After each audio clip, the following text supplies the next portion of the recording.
Hey, hey, hey, welcome everyone. Good morning, good afternoon, good evening, wherever you are tuning in from.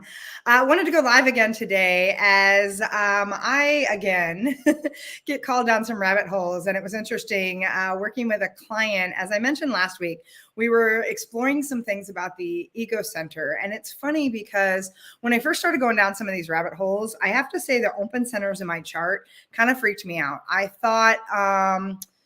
I really thought that there was something wrong with me. I thought there was something broken. I thought the open centers meant, oh, this is the stuff that I got to heal. This is the things that I'm going to forever struggle with. This is the shit that's just going to show up and hold me back. And while there's a little truth to that, what I've realized in diving in deeper is that these areas that are open or undefined on our chart, when I say that, for those of you that haven't seen a human design chart, this is what it looks like.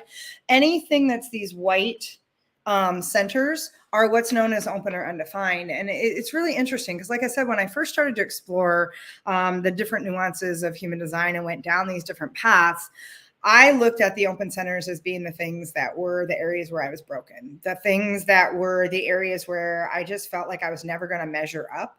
And what has turned out to be a bigger reality as I've gone down deeper and deeper in understanding some of the nuances of my own energetic blueprint and human design is that those open and undefined centers are actually the source of my biggest magic. And I had mentioned this last week because it had shown up for two clients, a particular gate in the ego center, which was gate 21. And I actually wanted to kind of step back for a minute and dive a little bit more into the ego center overall. And so I say that because I have to say, where I used to get jacked up about, oh, I don't have willpower, I'm not consistent, I struggle with my own sense of value and worth, or I have in the past. I always thought I had to prove something or validate something. Very significant traits of someone who has an undefined or open ego center. I realize, though, that there's some real juicy magic inside that space. And the more I lean in, the more I become fascinated with it. And so I think this little guy that used to be the thing that tripped me up the most is the space that actually I find myself most fascinated with. And I want to play and explore what it has to teach me and what it has to share. Because as I mentioned, I think last week when I went live, 65% of the population has an undefined or open ego center, which that in and of itself is pretty telling when you look at how much people feel this energy around needing to validate themselves, needing to prove, or that we buy into this collective belief that says, I can't do what I love and be paid for it. And that's a really big energy that shows up as a result of this undefined and open area, is this belief that I can't do that thing that I love or that I'm passionate about.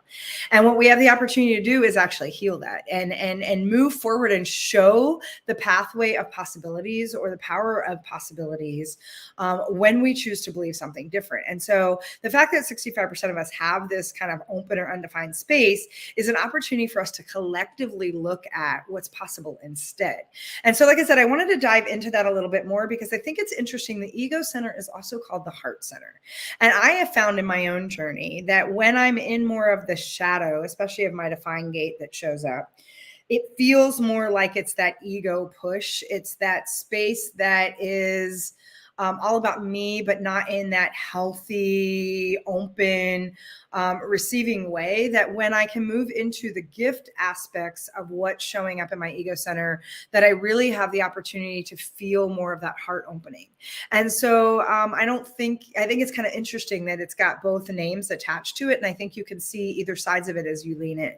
And so just to let you know, that ego center, which, by the way, again, if you're looking at your chart, let me grab mine here so I can share with some of you that don't really know a lot about human design. I want you to realize that your ego center is this little triangle right there. Like I said, it's kind of the smallest center on the board. And in my opinion, it's got some of the most potent energy and power. And the more I explore what the ego center has as it relates to the energy that we either are receiving or absorbing in it, or the energy that we're broadcasting out, there's a lot packed in that little guy, let me tell you. And I'm completely fascinated with the fact that when you look at this ego center or heart center, what it represents is it represents your willpower. It represents your ego, your determination, your self-worth. It represents your drive, it represents money, and it represents the material world. And so for those 35% of the population that have a defined center, you have a consistent willpower. You have a pretty consistent space where you know your own inherent value and worth. And you actually are here to express the desires you have to manifest in material form. So you actually are here to express the things you want that are material, items, money, material items, those things. And it's actually a really healthy expression for you if you have the defined space. And so I say that for anybody that has a defined center, you are constantly broadcasting off this very consistent access to energy. You're broadcasting it 24/7. Like you have access to this all the time. For those of us, the 65% that don't, myself included, who have an undefined or fully open ego center, we are actually receiving and taking in the energy that's all around us, and we're amplifying it, which means we're also amplifying a lot of the wounding and the programming and the conditioning that oftentimes is aligned with statements such as, I'm not enough, I need to prove my value, I need someone to approve or validate me, I need to show that my work has real meaning, value, that it's enough, or I don't feel like I can do what I really love because you can't be paid for that, you can't make a living off of that. Those are all of the not aligned, not self statements or programming that shows up that we oftentimes find ourselves bouncing against. And so when you realize, though, that the gift inside the undefined or the open area is really around being able to know that you are here. You're not here to prove anything, first of all. We don't have to prove anything. There is nothing that needs to be determined that it's worthy, that you need to be validated. You are worthy just because. And so first of all, there's a recognition and there's an understanding and learning in this space that says, I know that I'm just enough. I know I don't need to prove anything. And there's a real liberating, freeing space when we can get to a place where we realize we don't have to prove anything anymore. When you can let go of that need for outside approval, outside acceptance, and you can learn how to belong to yourself first. The other thing that I think is really cool about this is the ego center in and of itself is really around your individual character and your behavior, how you're showing up in the world. And so I really see that there are some very definitive leadership qualities that come out based on the way your ego center, your heart center is wired. And so again, if you have that defined space, you have a consistent willpower. You're able to show up in a way that you can access will, you can access your own inherent sense of value and self-worth, and you can access the ability to know how to express your desires to put them into material form. Really, really important. For those of us that have the undefined or the open ego, it really gets even more interesting when you start to look at the defined centers inside. Now, this applies for those that have the defined or the defined gate as well. The defined gates inside the open or undefined center. For those of you that have a defined center, this is still powerful for you to and the defined gates, but especially powerful when you have that open or undefined and you can see what innate gifts you have available to you to activate. And so I say that because there are 4 gates that live inside that little itty bitty spot. And once again, for those of you that are jumping on, it's that little bitty spot right there. It's that you can see mine is undefined. It only has 1 gate defined in it. For me, it's gate 21. So gate 21, and I talked about this a little bit on a Facebook or on a live, I guess I'm live on all platforms, last week when I talked about the gate 21 is all about the need for control. It's actually called the gate of the hunter or huntress. And so if you think about ancestral, generations, past history, we were wired originally that we had those in our tribe who were the hunters or the huntress that went out to get the resources, the food, the things that we needed in order for the tribe to survive. So there's this real energy of needing to control, needing to go out and find, needing to go out and hunt, needing to go out and fish, so that we can bring back and provide resources for survival back to the tribe. Well, we have evolved since then, and we are moving out of this like collective tribal energy that says, I need to go provide for others and make sure that I've got resources so that the tribe can stay intact. Now we're in a position where that 21 can act, that 21, when we move into a gate, becomes more of a state of authority, where we actually are designed to be in a place where we are coming from a place of leadership and control, and not control in I got to control the outcomes or how things are happening, or control in terms of other people. It's more around a control and knowing that I am an authority and can teach and show others how to fish, so to speak. And so when you think about it, gate 21, one of the 4 gates inside the ego center, is really designed to be in a position of leadership and control of one's own emotional stability, control in one's own authority, control in how you're showing up in that leadership position.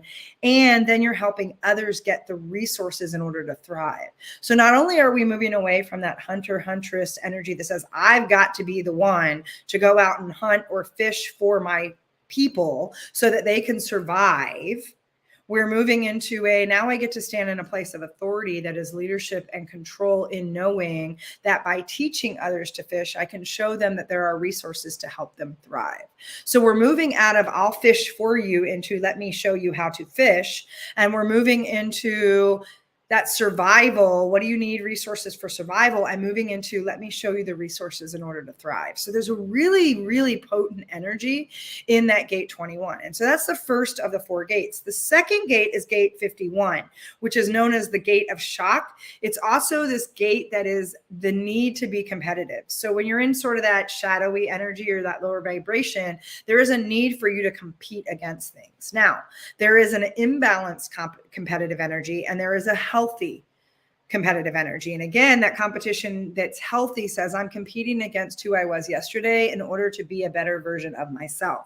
And so this gate, those of you that have the defined 51, you are actually designed to experience these heightened or very intense situations that provide a higher level or enlightened perspective that then you can share with the tribe or with the community in terms of wisdom that you're gleaning. And so you are here to be a catalyst in helping people think differently or providing a new expansive perspective based on some of the like richness or the intensity of what you've had to experience. And you're here to help people put that into action. And so it's really interesting when you look at the gate 51, you can be in that lower vibration of that shadowy energy that's all about wanting to compete, needing to be better and needing more. Or it can be in that space. Hey, everyone that's jumping on. Hello, good morning, good afternoon, wherever you're at. And instead, you can take these really heightened, really intense experiences and glean the wisdom to share a new perspective to, again, it's that pathway of possibility. And so think about this from a leadership perspective. You probably have seen or done some things that are really, knocked you off your game at times. Are you using those as teaching moments to help others take action? Are you bringing that perspective to the table that says, wow, based on what I've gone through, I don't think that's the same learning process that you need to go through as well. We can actually work on, looking at this from a different filter. Let me share with you what I've learned through this. And here's the opportunity for us. So while that gate 21 was more about changing the way we sit in control. So we're moving from that control to more of an authority in our leadership that's going from fishing for people to teaching them how to fish. The gate 51 is more around how do we use these really heightened situations or experiences, these things that have really challenged us, and how do we bring the wisdom from a different lens to share that perspective to help people take a different course of action. So really powerful leadership energy in those 2 gates. And again, like I said, there's a lot of leadership language, a lot of leadership potency inside of, especially when we're talking about character and behavior inside that ego or that heart center, that when we start to understand our individual nuances and how we're managing our energy or how we're moving energy in that space, we can then move from more of that lower vibration, shadowy energy that oftentimes takes us out and move into those innate gifts. That is what we're here to teach and communicate and share forth, right? So those are the first two gates. The third gate is the gate 26. This is the gate of, it's known as a couple things, the gate of selfishness. It's also known as the gate of the egoist. So in that shadowy energy, it's that unhealthy definition of selfishness. It's all about, it's got to be about me. It's about me. It's about me. And it's the desire to kind of squeeze out the maximum result for the least amount of effort. This is where some of our entitlement energy comes from. It's about, I want more and I don't want to have to put any effort out. Now, there's a balance in, and there's some energy in our root center that we can talk about later. There's energy, there's an understanding of we actually can do so much more with less when we're aligned. But this isn't that kind of energy I'm talking about. It's that very selfish, I don't want to, I don't have to, I want more of what's mine and I don't want to have to do my part or put that energy into the world to receive that. And so there is this space of, I want to be the best no matter what. And regardless of where and what I have to kind of barrel through in order to happen. So that's that lower vibration side of this gate. It's really around wanting to squeeze the most out with the least result or the least effort. And the value of the value of your contribution, this is the leadership side of it. The value of your contribution is extremely critical. You are actually here, especially if you have that gate defined, you are here to actually transmit truth and integrity.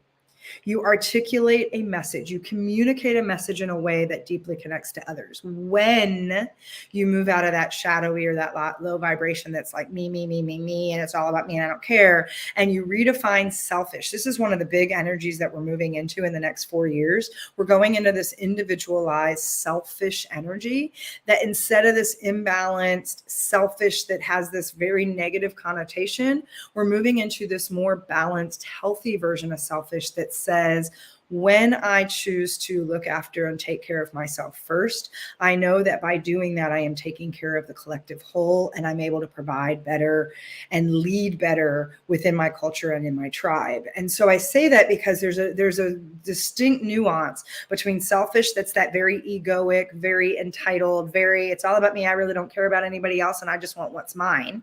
A lot of that energy in that low vibration of that 26 gate. Versus I know that by choosing me, I know that by standing in my strategy and authority, I know that by doing what feels right for me first, that I'm being self-full, or redefining that word selfish, that says when I choose myself first and I do what's right by my authority and my strategy, I thereby am allowing others to access permission to do the same. And so I am teaching from a place of truth and integrity. This is really an authentic, a space of authenticity. And so you move from that very egoic, very entitled, very selfish energy into a self-full that says, I choose me in order to serve. And so now all of your energy is coming from a place of deep service. And it's coming from a place to say, when I can teach others to put themselves first, we all win. And so feel the difference in that leadership, right? There's this very entitled, and I would say not leadership. It's this very me, which we live in a culture right now that is very entitled and has a lot of this control over, it's about me, my way or the highway, it's my agenda. I'm going to put this out there. I don't really care what you think. Very selfish, egoic energy versus this leadership that's calling forth that says, when we show and demonstrate, when we stand in and show and demonstrate truth, integrity, and authenticity, and by doing so, choose our own individual paths first, our own individual self-care, filling your cup, putting your oxygen mask on first. When you choose that, then you can demonstrate and teach that to others. And by making you a priority in a way that's self-full and it's healthy and it's coming from a place to serve, because there's selfish energy that says, I'm doing this regardless of people, don't care, don't really, what's mine is mine and done.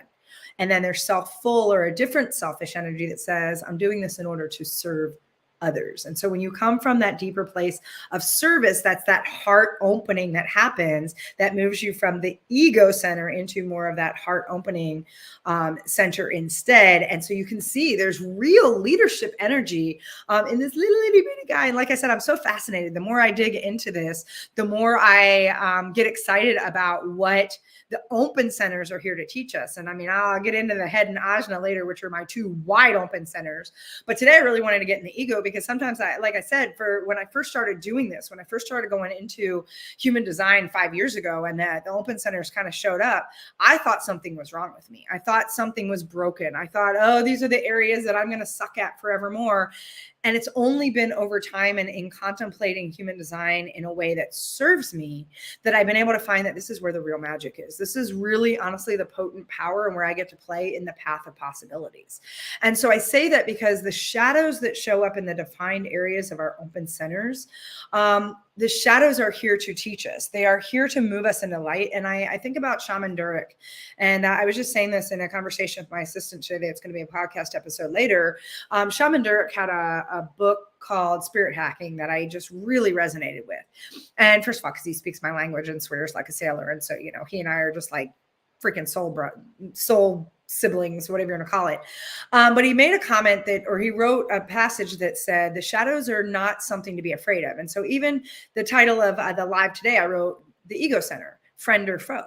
Well, kind of depends on your perspective. You can be afraid of what's showing up or trying to speak to you through your open and undefined centers, or the shadow work that's there for you to explore. And you can fight it and resist it and think, oh my God, I just want it to go away. Or you can invite it in and embrace it and realize that the shadow is actually like your best friend. It is there to open up a pathway of possibility and a pathway of your innate gifts to bring them to light. And so when you recognize that the darkness that we associate with the shadow work, the darkness of the shadow cannot and does not have strength when we choose to shine a light on it. And so the shadow, the things that are showing up that we bump against, the things that we're like, oh, that kind of feels a little stuck, like me being a recovering control freak with the gate 21, that's here to guide me. That's here to help me move that energy into the light so I can open up access to a bigger gift than some of what my natural superpowers are in the defined spaces. I actually get to bring a different level of leadership through that journey from the shadow into the gift. And so I find it really fascinating that the more you embody that, the more you embrace that, the more you accept that in your life and realize that it's actually here to be a continual guide that helps you along your path instead of something you're supposed to overcome. Oh, it gets really juicy and fascinating. I have to say, the more I dig into the space, the more that ego center has so much to tell me. And like I said, there's a lot chocked, packed full in that little itty bitty guy on my chart. And so those first 3 lines or those first 3 gates, you can see very clearly where there's some real leadership energy. The first one is moving away from that space of, I got to control everything. And I'm going to be the one that goes out and fish. And I'm just going to save my family. And like, I'm going to create the survival and the resources. And it's all on me. And you feel this overburden of sense of responsibility versus, oh my God, I'm here to be an authority and teach others where and how to find the resources that they can fish for themselves. Oh my God, so much more expansive.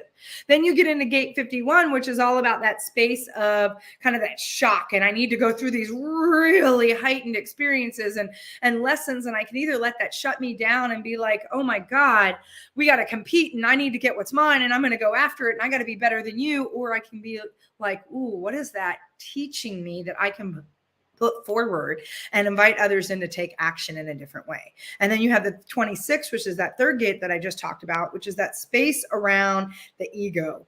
It's that space around, I want more. I don't want to have to do anything for it. I don't care about anybody else. I just want what's mine versus that, oh my God, when I stand in a place of truth, authenticity, integrity, I get to show and represent that when we learn how to take care of ourselves first and put our oxygen mask, we then help others feel empowered and have permission to do the same. So really, really powerful nuances inside that space. And the last one is the gate 40, which is known as the gate of solitude or the gate of aloneness. And this is really about demonstrating. So when you're in the kind of low vibration, the shadowy aspect of the gate 40, it's all about, I want to be by myself. I don't really want to be in this space, or I don't want to like be in community with others. I want to be left alone.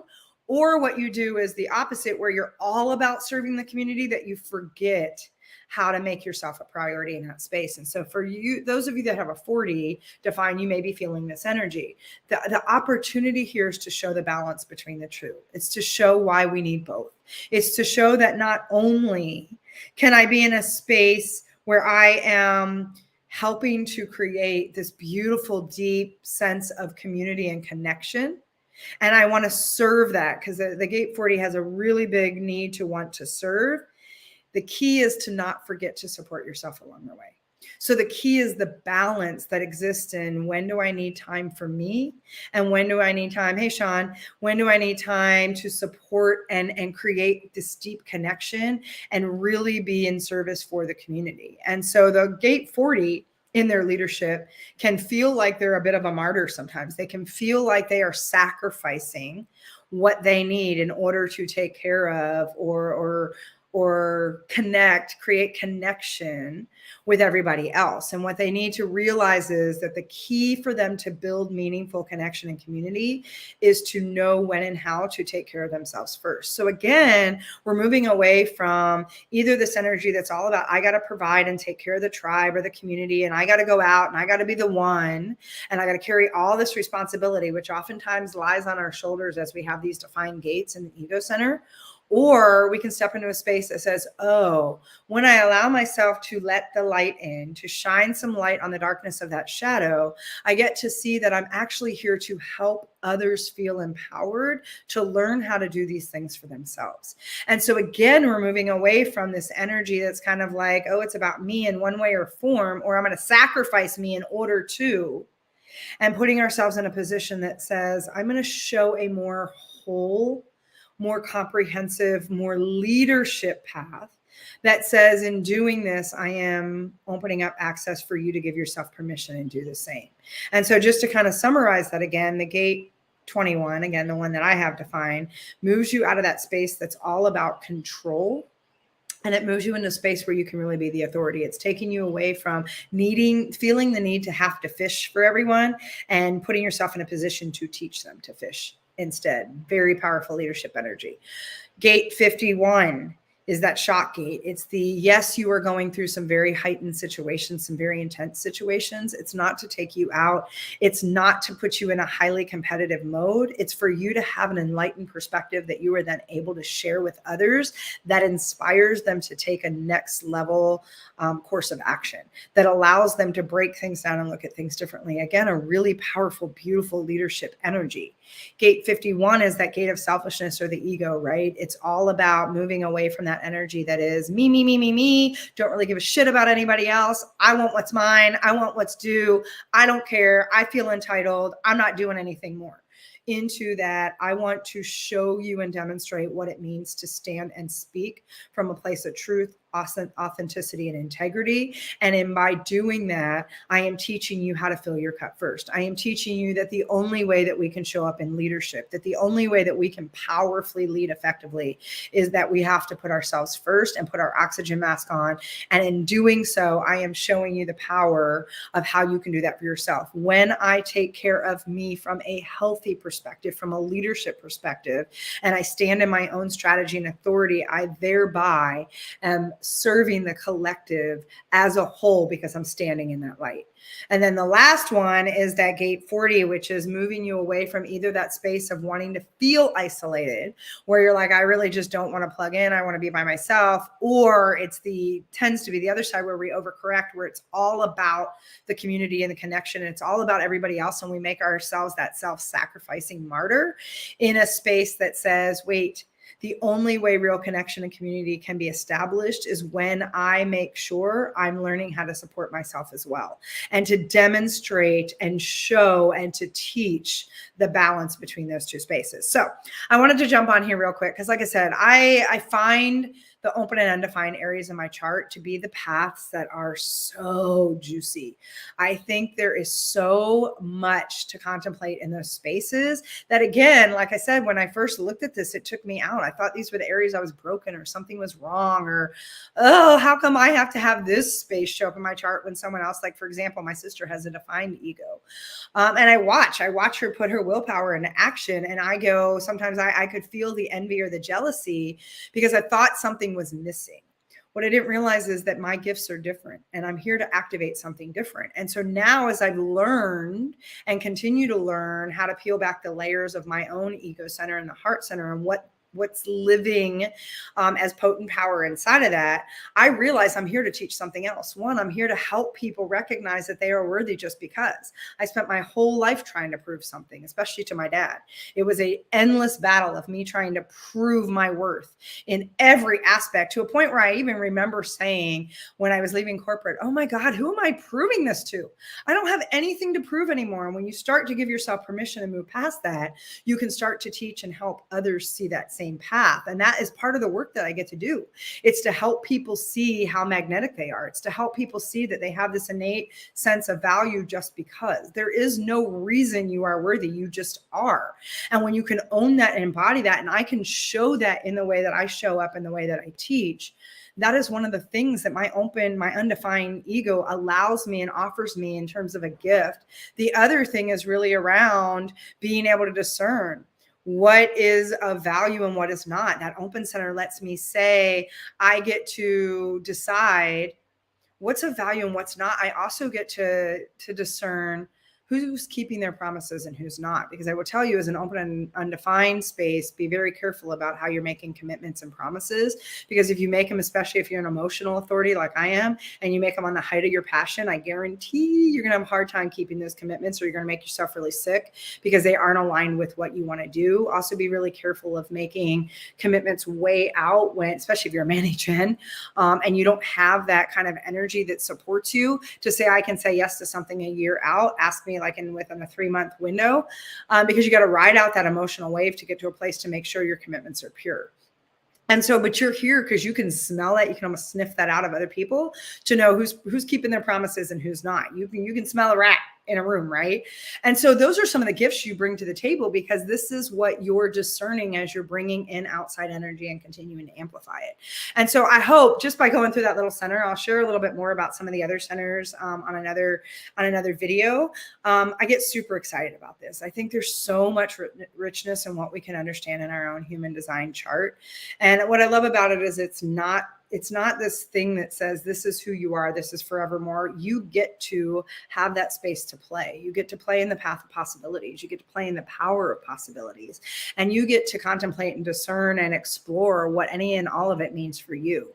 And so I invite you, if any of this is speaking to you and you're like, I really want to know more about human design, and maybe you don't want to take the most linear path and you don't want to go step 1, step 2, and let's talk about this today, but you really want to know how to activate your own magnetism within your energetic blueprint. You want to know how you can lead from a place of your own authority and integrity. And when I say lead, I don't mean like title, role, responsibility. That too, yes, if you're leading teams, you're leading communities, you're leading organizations, sure. But I'm talking about leading yourself. I'm talking about how you choose to show up, how you choose to serve, and how you choose to take responsibility inside those two spaces. And so when I talk about leadership, I'm talking about we all have the opportunity to lead. Leadership is everyone's opportunity, and leadership starts with you. Hard stop. So I say that if you are interested in understanding how to lead yourself and guide yourself into a more expansive, empowered, enlightened way that you can then also activate and amplify the individual magnetic markers within your design that says, oh, when I understand this about me, wow, when I really step into this place, I can just attract that and bring that to me. And I think about, there's a new meme going out there that says the lucky girl, whatever it is. And it says something like, I don't chase, I attract. That's exactly what you have the opportunity to do. The universe has your back. The universe is designed to support you.